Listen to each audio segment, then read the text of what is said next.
Follow and engage. So, what do you do when you find a niche-specific and truly authoritative account on Twitter? First of all, they have to meet all the criteria listed in video 5. Assuming they pass with flying colors, you follow them. Don't stop there. This is just the beginning. Once you follow them, you engage. Now, a lot of people have all sorts of misconceptions regarding what engagement means. Some people think that if they just click the heart button that they are engaging. They think that if they retweet that they are engaging. No, it goes beyond that.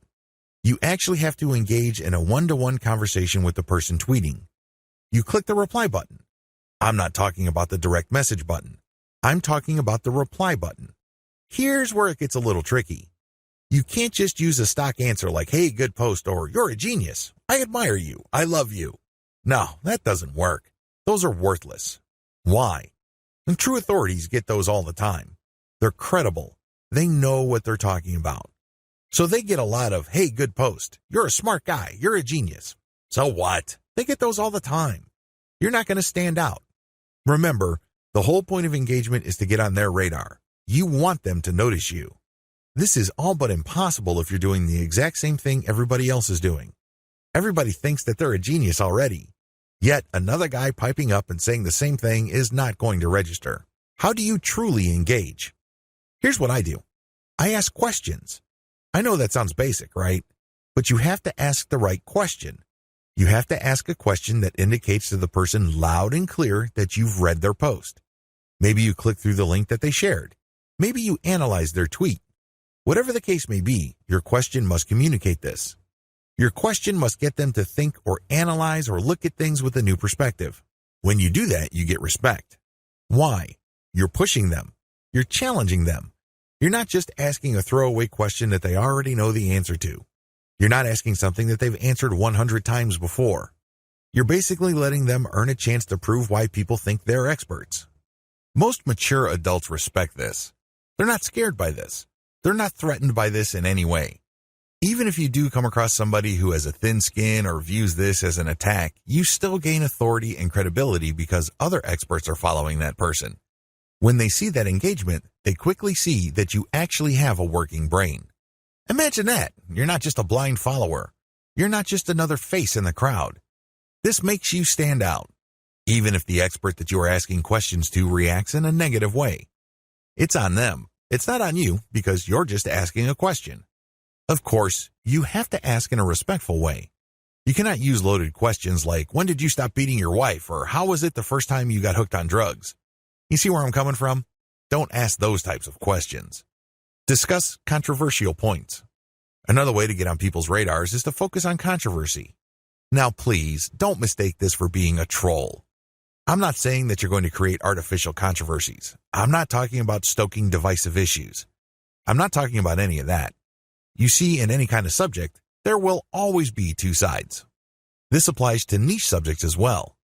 There's always the conventional wisdom, and then there is everything else. What if there are techniques or approaches or strategies that would get better results? For some reason or other, these are just not talked about.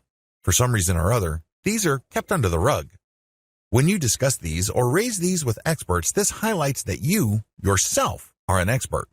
After all, if you fully explain these or fully describe these accurately, you are basically lecturing in an underhanded way people who are reading your tweets. You're letting them know of something that they may not have heard about. You are hinting at a body of knowledge that either they're trying to run away from or they may have an unclear understanding of. The fact that you tease this information communicates to them in a clear way that you are some sort of expert. Let's put it this way. You stand out from the crowd, and you're not just this random person saying, hey, good post, or you're a genius, or what do you think about this topic which has been raised millions of times before? Whatever you do, focus on real engagement. This is the bottom line. Real engagement means real person-to-person contact. This means picking somebody's brain.